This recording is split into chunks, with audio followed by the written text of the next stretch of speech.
This 6 English transmission is on the air of today, the 11th of September 2012, from 23 hours to midnight Damascus local time, that is 20 hours till 21 hours Greenwich Mean Time.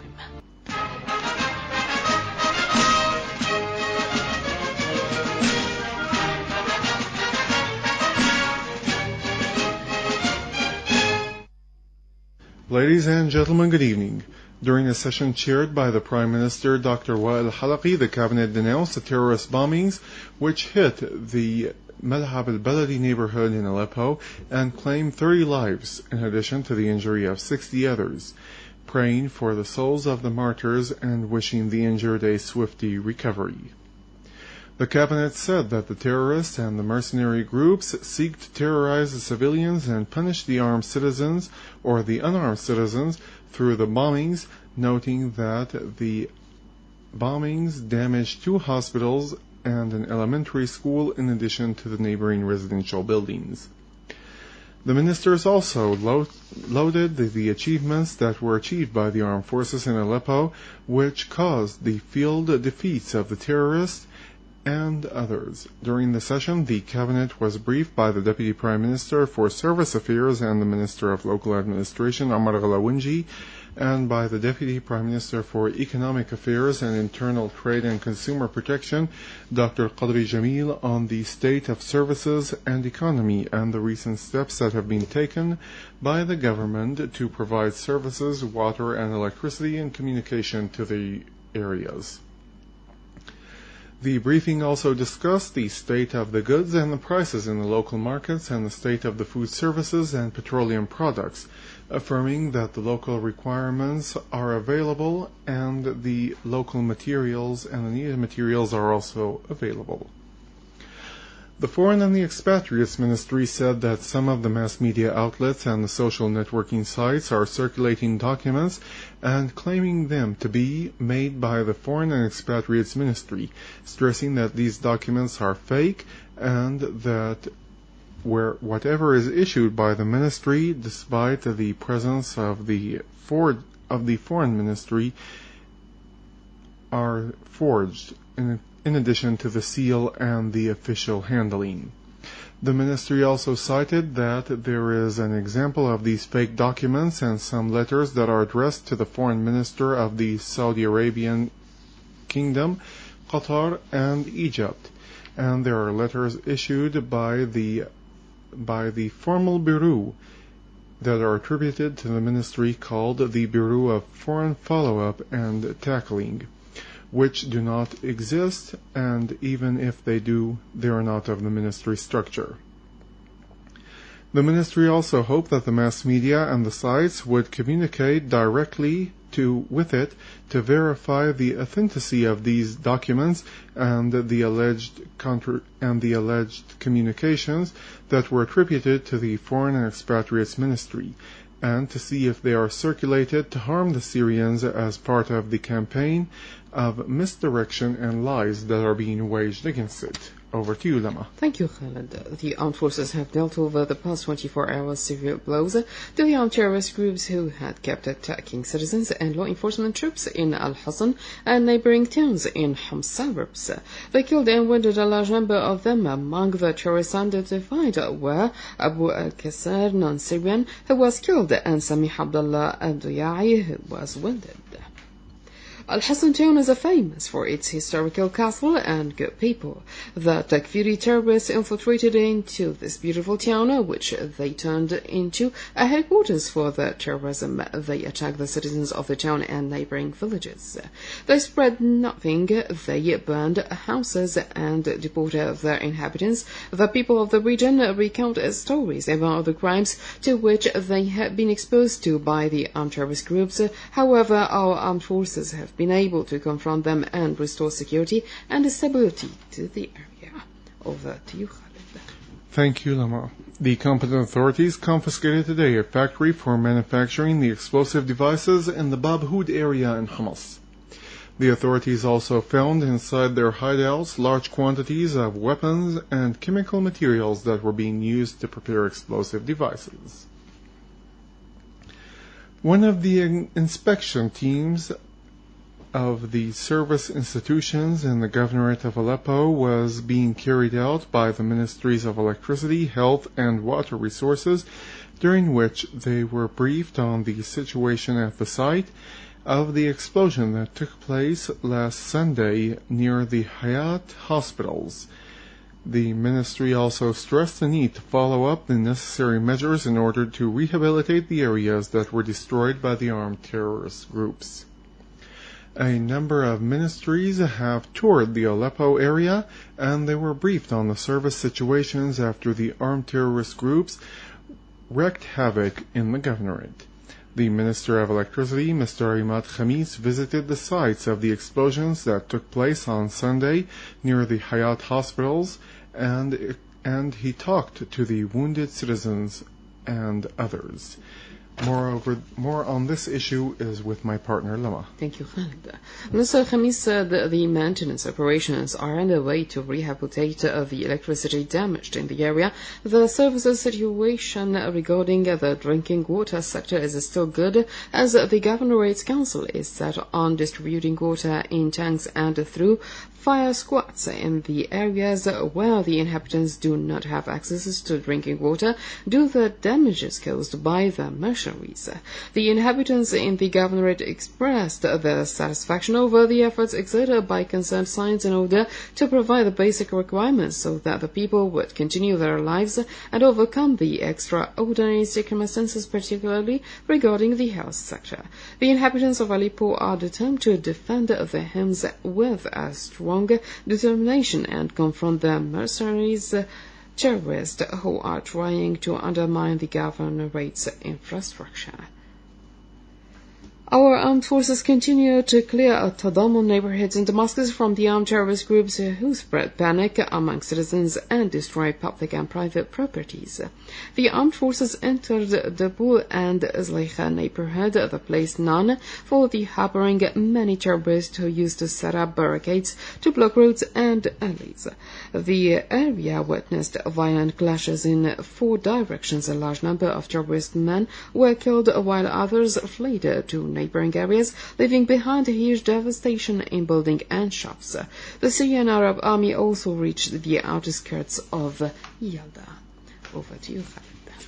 Thank you, Lama. The Federation of the Arab Journalists condemned the activating of the Arab Foreign Ministers' Council's decision on stopping the broadcast of the Syrian TV channels on both Nilesat and Arabsat satellites, as this restricts the freedom of opinion and expression. In a statement, the Federation of the Arab Journalists said that hiding the information and limiting its freedom also contradicts the freedom and principles of human rights, adding that the Federation called upon the Arab foreign ministers to reconsider their decision, and they sent a letter to the Arab League Secretary General in this regard. The Federation called for halting the implementation of the decision and of stopping the broadcast, as it violates the freedom of opinion and expression and also the freedom of access to information. Earlier, the Syrian Union of Journalists also addressed a letter to the Federation of the Arab Journalists and the Arab Press Organization, calling upon them to take their clear stances towards the Arabsat and Nilesat administrations and their procedures which were taken against the Arab satellite channels. The Iranian Foreign Minister Ali Akbar Salehi said today that his country will make a decision on the Egyptian proposal to resolve the crisis in Syria to go in line with the results achieved by the foreign and expatriates ministers in Cairo today. Mr. Salehi pointed out that Iran accepts the Egyptian proposals in principle and that it has submitted a complete proposal that includes adding two more parts to the Iranian, Egyptian, and Saudi Arabian Turkey proposal. Salehi said that this proposal will be discussed during the meeting in Cairo, which will be taken in 2 days. Back to you, Lama. Thank you, Khalid.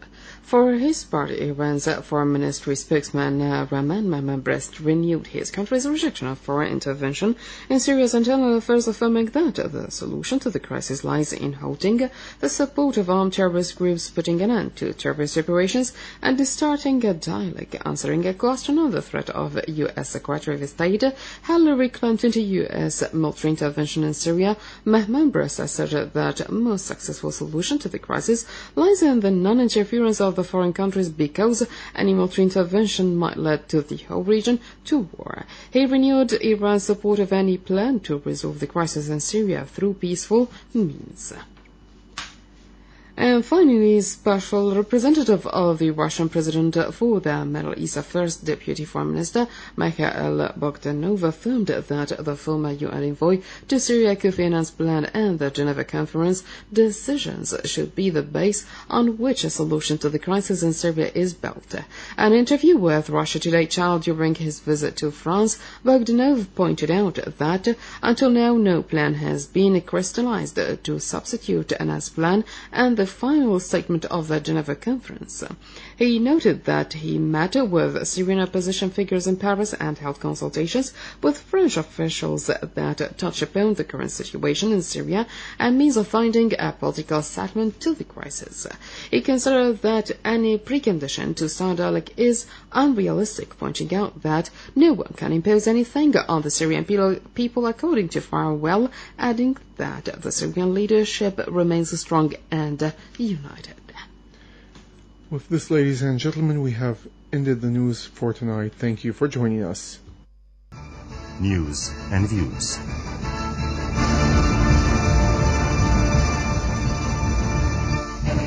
It is no injustice when UN Secretary General Ban Ki-moon is branded as the White House semi-spokesperson, as he is so for the U.S. State Department too. There is a proof, of course, for this allegation. All of his declarations on the Syrian crisis or all the international questions, so to speak, were an outworn and unelaborate repetition of anything that is issued by the White House and the U.S. State Department. Worth noting here, the words he used to utter were the same words uttered by the American official spokespersons. That note is discerned by anyone who has reason, and to be more specific, an honest, neutral, unbiased analyst. For instance, Russian Foreign Minister Sergei Lavrov has criticized Ban Ki-moon's latest statements, which can simply be labeled as a true translation of the American stand toward Syria.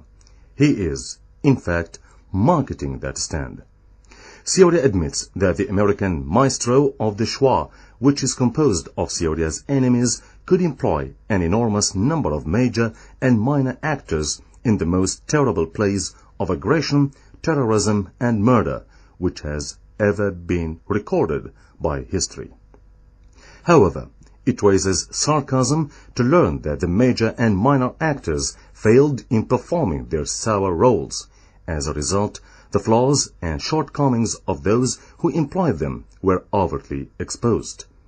Ki-moon's adulating stand, which is absolute with the American policies, may be foreign, in case he describes himself as a clerk for Washington. The latter imposed him on the UN indeed. Yet, when it is related to betraying honesty and trust as a guardian of the UN Charter, which aims at protecting the world peace, this cannot be forgiven. In his position, he no longer represents the will of the U.S., its allies and collaterals, not even himself.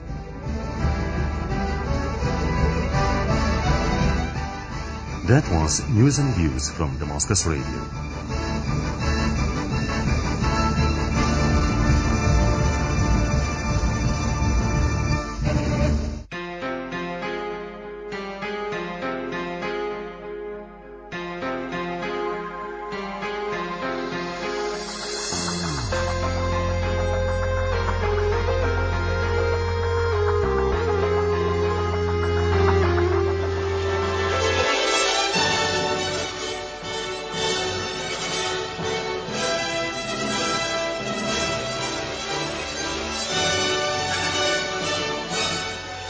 Damascus Radio presents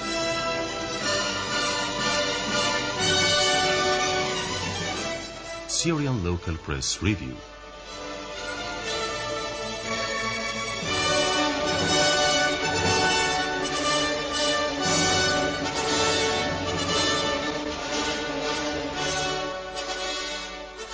The papers published in Damascus today highlighted the following headlines and news items.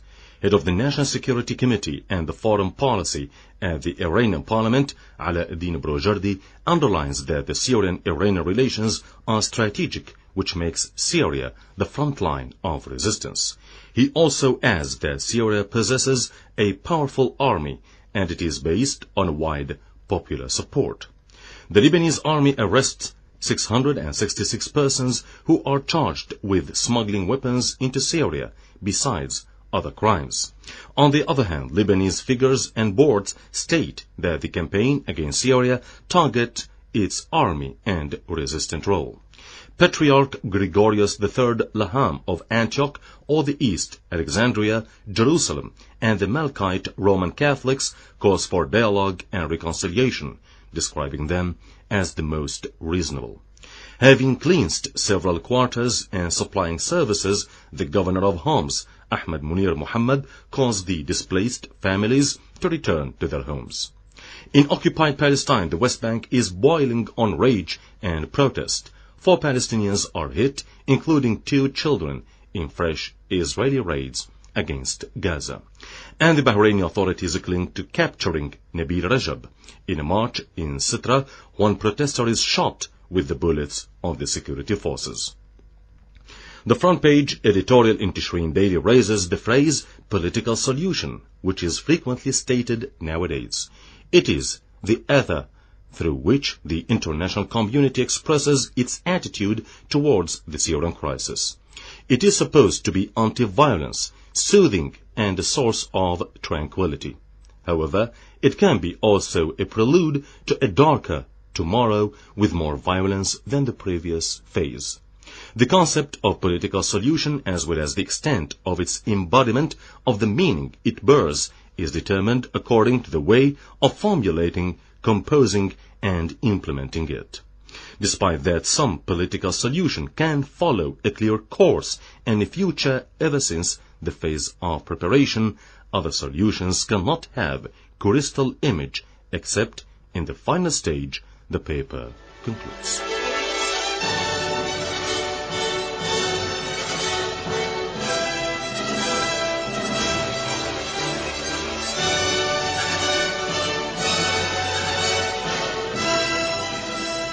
That was a review of the Syrian local press issued in Damascus this morning.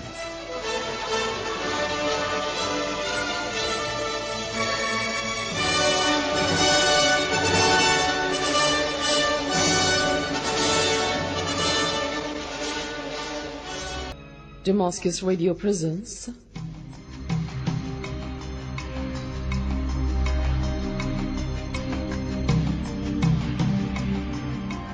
Syria Today.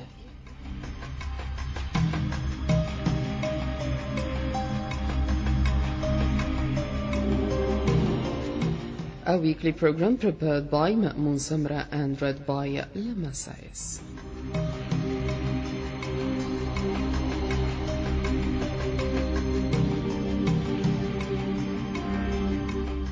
With the company of sound engineer Hamdi Shweki.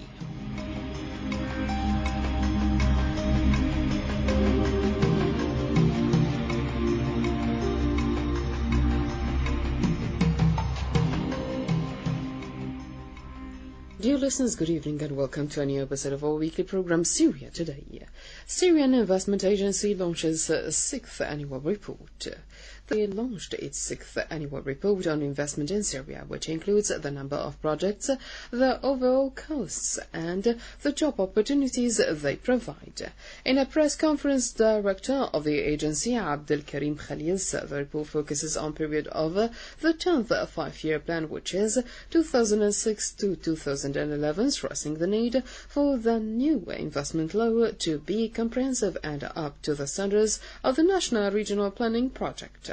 The report covered 182 projects in 2011. The industry sector included the largest number of projects with 97 projects.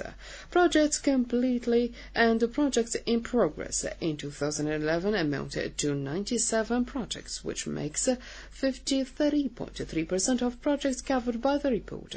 According to the report, 30 industrial projects were completely in 2011, adding up to 162 completed projects between 2007 and 2011. In terms of agriculture, 25 agricultural projects are covered in the report for 2011 of the 122 projects for 2007 and 2011. As for the health sector, 5 hospitals are included in the report for 2011, adding up to 20 hospitals in 2007 to 2011. Pharmaceutical projects between 2007 and 2011 amounted to 25 projects. Projects in the petroleum, mineral resources and the energy sectors amounted to 25, with most of the projects being in the cement sector, with 13 projects followed by 6 energy projects and 5 petroleum projects.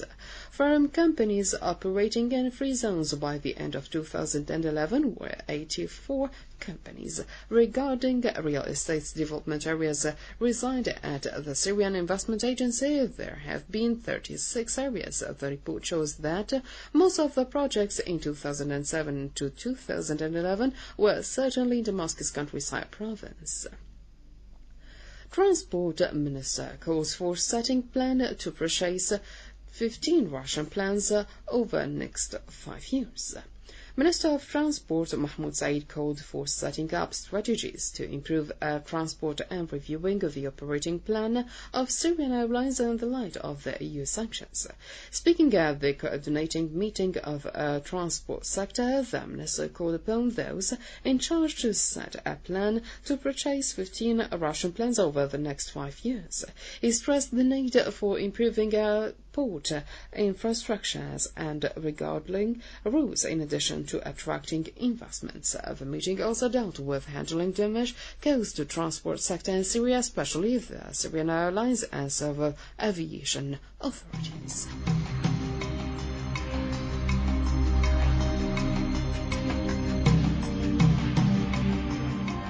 Syria Today.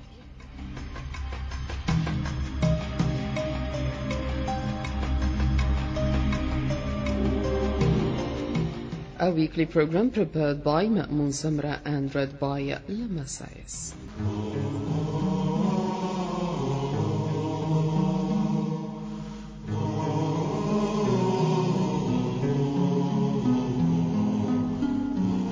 Radio Damascus presents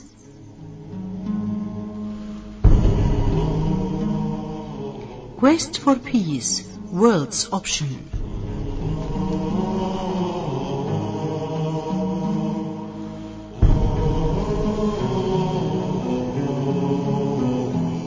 Prepared by Afaf Nablsi. Presented by Randa Qaddura.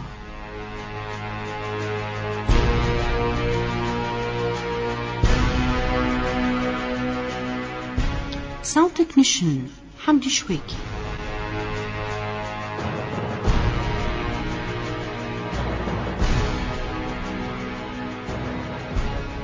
Good evening, dear listeners, to all of you. It was an almost global conglomerate that used to deceive laymen and elitists alike in offering peace as a junk ready-made for bitterness and stability. At those times now bygone, the naive and well-informed spent waking and sleeping hours clockwise, glued to such would-be falsifications. Their ambitions and aspirations was to make an unlikely lifestyle. Relentlessly, the propagandists, having wide-open eyes on benefits in largesse from the colonialists near and old, set up extensive organizations to propagate their masterminds, the colonialists. Thus, arrays of showcases were programmed multinational and in various lingues. In their malicious schemes, the colonialists enjoyed free play ground with limitless access with no restrictives to curb their audacity. They launched aggressive plans that kept rolling out to make their products alluring and fooling. They made their heinous items packed in pouches adorned with pictures, all phony, that show out their aggressive moves, somewhat appealing. No guidelines nor ethical roots were present. Then peace devotees were isolated and cocooned in smoldered pockets, unable to speak out. It was by no means a smart equation between the peace advocates and the enemies to peace. However, the peace strugglers, despite their once humble capabilities, did their duty in a way or another, and the world innocent peoples loved them for it. Thanks to their resilience and devout devotion, the peace lovers finally managed to maximize their struggle. They have succeeded in reversing the unjust wheels of century-long events to turn them into the right path. The imperialists are helpless, losing all skills at art piece like brushing treatment to beautify their disgusting, repulsive placards. Stunned, the enemies to peace found themselves naked with no fig leaves to hide out their profanity. They are unpopular even to their enlightened of their own natives. Certainly there are, on the grassroots and over the top, long queues of enthusiasts lining in to join the ranks and files of the truthful peacekeepers. Much a lot of gains are wind up for the cause of peace. It is the fair code of turns and twists to make world peoples patient, foreseeing free spheres following lengthy darkness in the sun. The pain game is over, and the anti-peace cave in bankrupt with no one to bail them out. Nevertheless, they persist to break out, but to no avail, following the ever-spreading outbreak of peace vigilance. The imperialists can no longer deploy breakouts of legionaries and tools. Their once robust dirty business stalls unfinished into the fatal fate of disintegration and oblivion.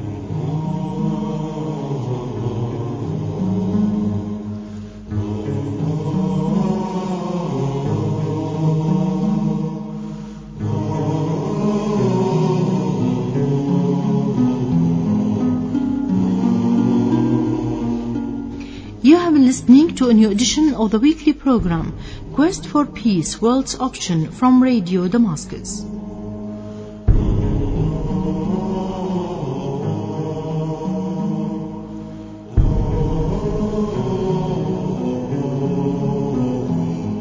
With best regards from our sound technician, Hamdi Shweki.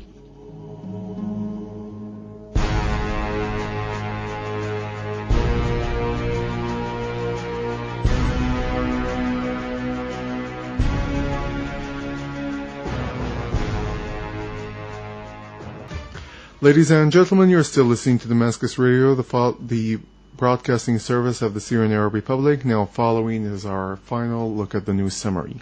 During its session today, the cabinet denounces the terrorist bombings which hit al-Baladi neighborhood in Aleppo and claimed the lives of 30 citizens and injured over 60 others.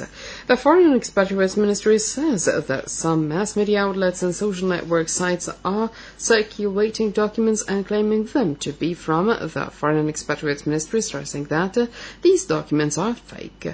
Our armed forces dealt a severe blow to the armed terrorist groups in Homs, Al-Raqqa and Aleppo. Ministers of Electricity, Health and Water Resources carried out an inspection tour in Aleppo for the rehabilitation of the areas destroyed by the armed groups. The Federation of Arab Journalists condemned activating the Arab Foreign Ministers' Council's decision on stopping the broadcast of the Syrian TV channels on Nilesat and Arabsat as it restricts the freedom of opinion and expression. And Iran reiterates rejection of foreign intervention in Syria and affirms that the solution of the crisis must be reached through dialogue. With this, ladies and gentlemen, we reached the end of our news transmission for tonight. Please join us again tomorrow at the same time and on the same frequencies. Till then, we wish you the best from Damascus Radio, and good night.